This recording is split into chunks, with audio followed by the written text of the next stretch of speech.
Alright, welcome to Module 4 of Digital Product Question Mastery course. And in this particular class, we're going to talk about outsourcing production. In the previous classes, we've talked about the preliminary aspects and steps that you need to take in creating your digital product, including validating your idea, planning the whole creation process, and even the development process of creating your digital product. Now, one thing that should be very certain throughout the process, throughout the previous classes that we've had, is that there are several stages, especially the most recent class, which is about actually creating the digital product itself.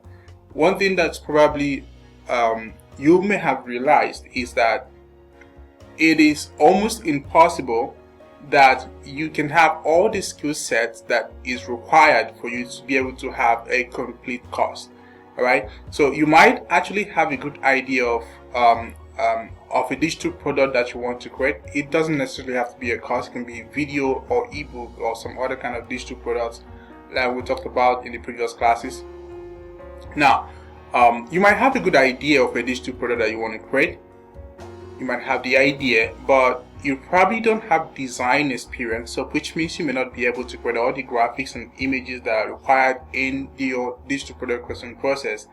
If you're trying to create a video, chances are that you may not have video editing knowledge.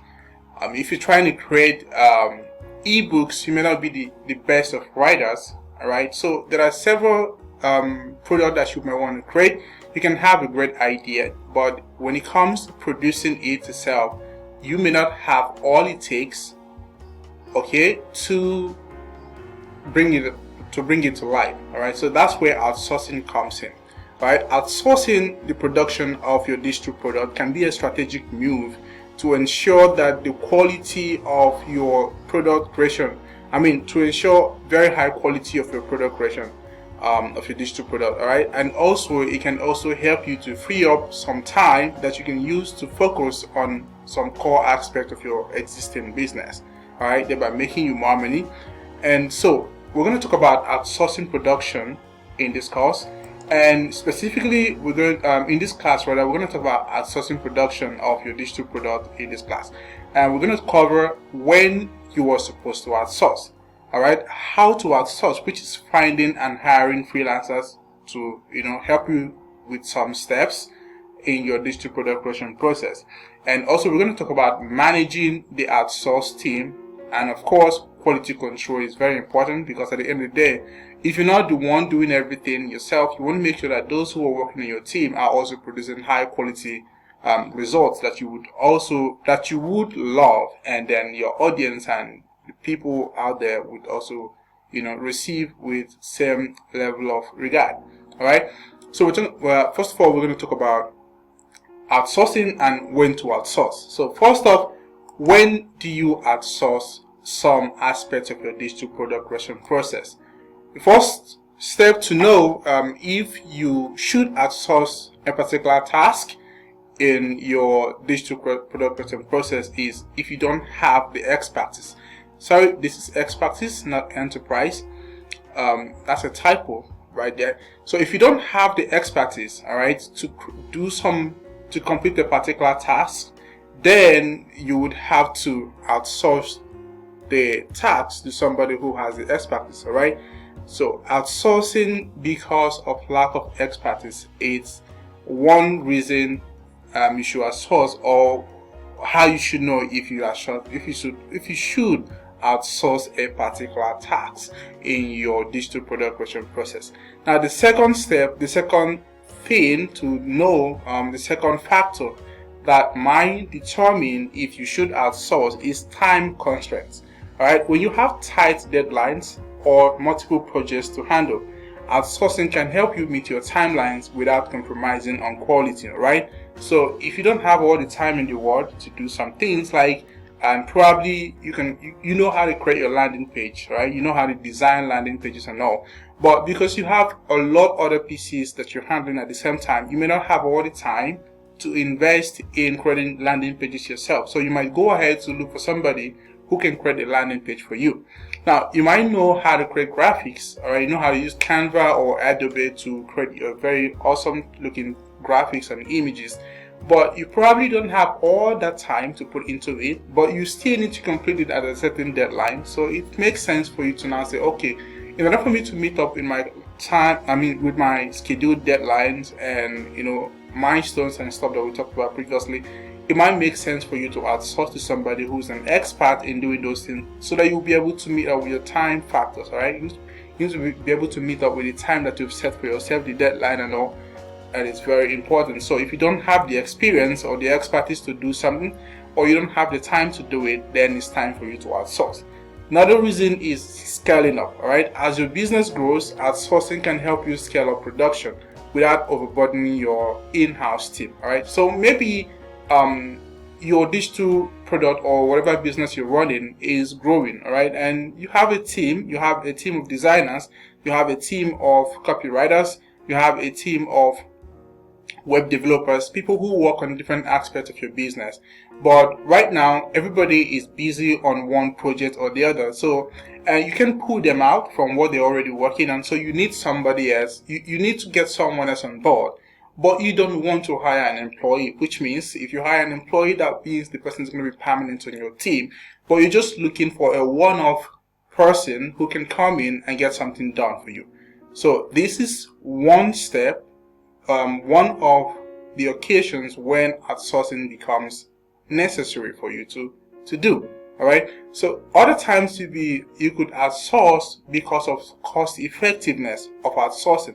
All right, because outsourcing can be more cost effective when hiring compared to hiring a full-time employee. Sometimes, not all the time though. It depends on what roles they are fulfilling and all that, especially for specialized tasks and that don't require ongoing work. All right. So if I have a need for somebody to create, maybe I need to create a landing page for a digital product that I created now, and I need graphics for the landing page. I don't need to hire a permanent graphics person on my team because I don't need graphics all the time. I don't need graphics every day. I don't need graphics every other week. I just need this graphics guy to work for me for the purpose of this particular landing page, so we can have something unique to put on the landing page and make it look good. All right, so at this point, it might make sense for me to go and look for somebody who is an expert in graphic design, so we can have some cool graphics on our page just for the purpose of this landing page design. Right, so the person can come onto the team and then create the graphics that we need for that particular landing page, and when he's done, he's paid and he's done. All right, so instead of us hiring somebody as a permanent graphic designer on our team who's going to be with us month after month, weeks after weeks, and we're going to be paying for every single time that we return the person, it's going to help us more to save costs by outsourcing the graphic design for that particular role, or the time that we need that person to come in and work for us for that period of time, and then we pay the person and then he goes, instead of hiring somebody to be permanent on our team on an ongoing basis, especially because we don't need that skill set on an everyday basis. All right, so that's when outsourcing can actually be cost effective for you. Right, there could be several other factors that might necessitate your outsourcing. All right, so but here are just very key ones. When you don't have the expertise, remember I said that's not enterprise, it's expertise. And again, this slide that I'm using to deliver this course was created by somebody that I outsourced it to work on it. All right, so, and that's a typo right there, and that also goes to the next point that I'm going to make about you making sure that you do your quality control at the end of the day. I'm going to talk about that subsequently, but 4 factors that can tell you if you should outsource your works. All right, if you should outsource some certain tasks in your digital product creation process, is when you don't have the expertise, when you don't have time, when you're scaling up, and when cost effectiveness favors outsourcing over employing a full-time team member on your team. All right. Second step is, how do you find the right person? How do you find and hire a freelancer to outsource certain tasks to in your organization? All right, so while trying to find or hire freelancers for your outsourcing purposes, there are key things that you need to pay attention to and do so that you can be able to find the right fit and hire the right people for your specific tasks that you're trying to outsource. The first step that you need to take is make sure that you define your requirements, all right? Clearly outline the tasks that you need to outsource, the skills that you require, and the project scope, all right? This will help you to actually attract the right candidates, all right? Second thing is you make use of freelance platforms, all right? Make use of freelance platforms like Upwork, freelancer.com, Fiverr, and TopTal. There are several of them out there, but the most prominent one are Upwork and Fiverr. Alright, so because they have some excellent resources for finding skilled freelancers. Right, you can post job listings and review candidate profiles and ratings and decide who you eventually want to go with. Alright, then the next step is make sure that you screen the candidates. Alright, when you conduct thorough screenings by reviewing portfolios, reading reviews, and conducting interviews, then you can also ask for specific work samples or small text projects in order for you to assess skills and make sure that you're hiring the best skill sets for the specific task that you're trying to complete. All right. Also set clear expectations. Make sure you communicate your project requirements and communicate your deadlines, and make sure you communicate your budget very clearly, so that you can ensure that both parties, you and the freelancers, understand each other and agree on the project scope and what are the deliverables. All right, this also make the freelancers to be certain if they can actually satisfy you or deliver the result you're expecting. All right, and then make sure you check references. If possible, contact previous clients to get feedback on the freelancer's work quality, reliability, and professionalism. Now, this is a long shot because most times you will not have access to the freelancer's previous clients. But if you have a way around that, that would be a recommended step for you. All you're just trying to do is making sure that you get the best candidate who is the best fit for your job. All right, that's it. The next one, I'm going to talk about managing the outsourced team. All right, so it's one thing to outsource tasks, it's one thing to outsource your project or outsource specific works, but being able to manage those people to deliver your expected result is a completely different ball game entirely, right? And you need to be able to manage your outsourced team in order to produce your expected result. All right, because the effectiveness of your outsourced team ensures smooth collaboration and high quality output. So it's important to know how to manage it. The first thing that you should do in managing your outsourced team is establishing communication channels. All right, use communication channels like Slack, Zoom, email, and even Skype to stay in touch with your freelancers. All right, regular check-ins would also help you to stay on track and make sure that they are constantly or at least regularly are still working on your project. Because one thing that freelancers can do often is if you lay off, they probably will move on to the next client who is on them and keep working on that person's project, because it's a virtual thing most times, so you're not going to have access to the next thing they are working on. But when you stay in touch and keep constant communications with them, you can keep them on their toes and make sure they're constantly working on your project. All right, and in managing them as well, you make sure that you set clear goals and deadlines. I'll say that again. Make sure you set clear goals and deadlines. Provide detailed instructions and set realistic deadlines. Break down the project into smaller milestones to monitor the progress and also ensure timely delivery. Very important that you do this. Make sure you provide detailed instructions and set realistic deadlines. Break down the tasks into smaller milestones to ensure that you monitor the progress of the project and also ensure that they deliver the project in a timely manner. All right, and ensure you provide feedback. It's important that you provide feedback. Okay, give constructive feedback throughout the project. All right, acknowledge good works and suggest improvements where necessary. This is very important in any kind of team collaboration that you have. You need to be able to, feedback. Feedback has to be both ways, right? So when they deliver a job, make sure you give them feedback. Do you like it? What do you like about it? What would you like to improve on? What changes would you like to make on their deliverables?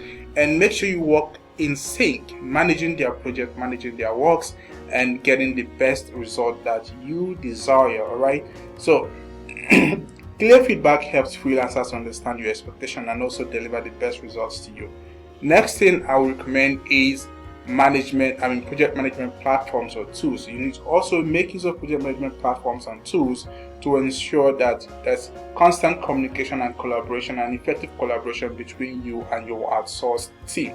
And some of the platforms that you can explore is platforms like Trello, Asana, or even Basecamp can help you organize your tasks, track progress, collaborate with your team, assign tasks, and also set deadlines and monitor the project status in one place. All right, so it is very effective. And some freelance platforms like Upwork and Fiverr also have a messaging platform, messaging system where you can constantly communicate with your freelancers or your team members and make sure that you guys are in sync and working towards a common objective. So you can do this, is very important.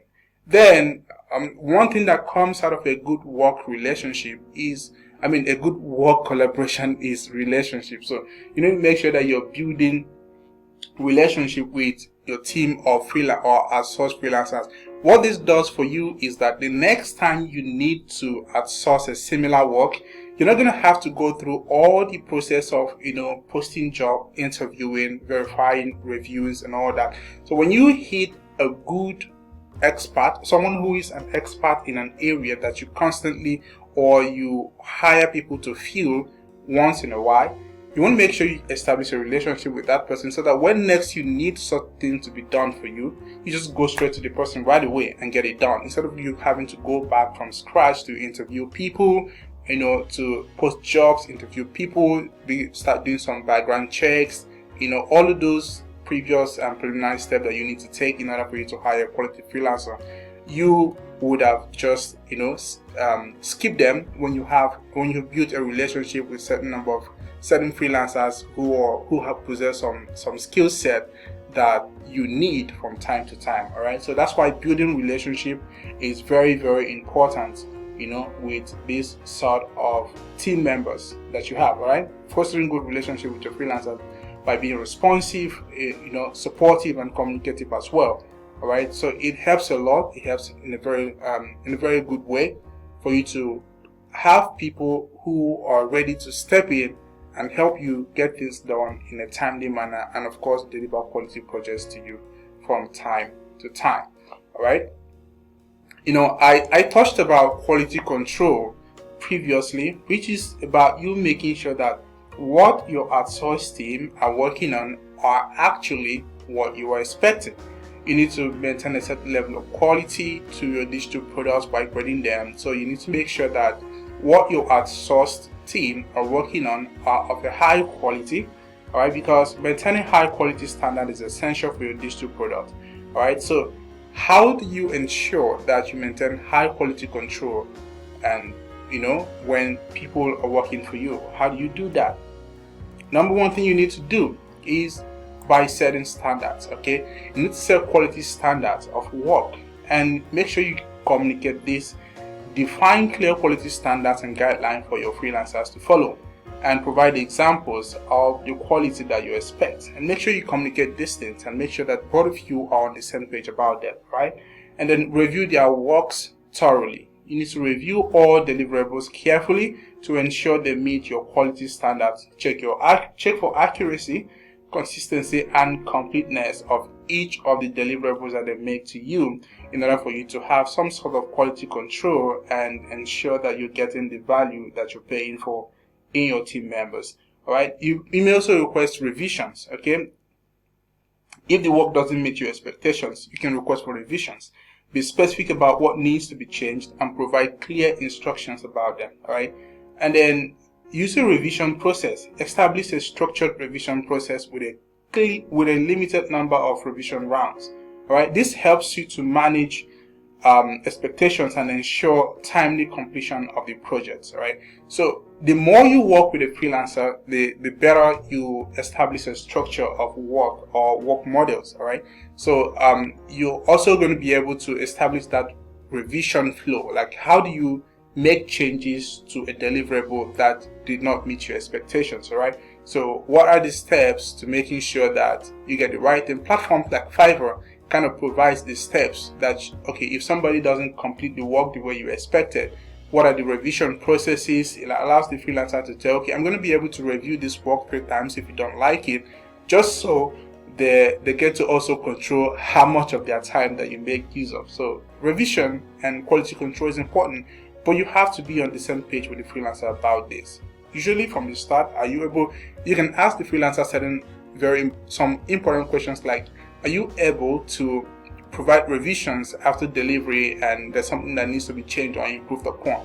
So both of you have a common ground. Okay, fine, I'll be able to do this, or I'll be able to revise 1 or 2 times for free. But if you need continual revisions, you might have to pay for it, or I can still do it for free. It all depends on what your agreement with the freelancer is.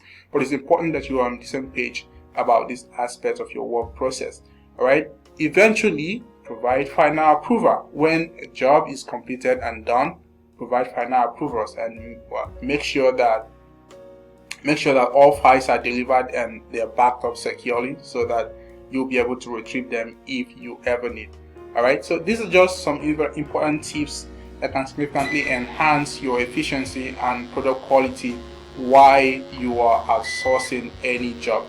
By following these guidelines, you'll be able to find, hire, and manage freelancers, high quality freelancers who are going to deliver high quality projects for you, and you can successfully leverage external talents to create outstanding digital products beyond your skill sets. All right, so you don't have to be limited to what you can do when you're creating digital products. All you just need is to have a profound idea, validate it, and once it is good to go, you can literally get people on board to produce it. All right, the ones you can do yourself, you get them done, and the ones you cannot do yourself, you can get people to do them for you. And even when you can do it yourself, but time doesn't permit you to go about doing it yourself, it's also recommended that you get freelancers to work on it for you and deliver quality results whenever necessary. All right, and that's where we come to the end of this class. In the next class, we're going to talk about repurposing existing contents. All right, so we talked about these we talked about this in one of our previous courses about convert like clockwork, but we're going to revisit this because it's very important in creating digital products. All right, you don't have to always do things from scratch. Okay, there is also the avenue for you to leverage what you already have to create new kind of opportunities for yourself, your business, and your audience. And that's what we're going to look at in the next class. All right, repurposing your existing content. All right, talk soon. Bye.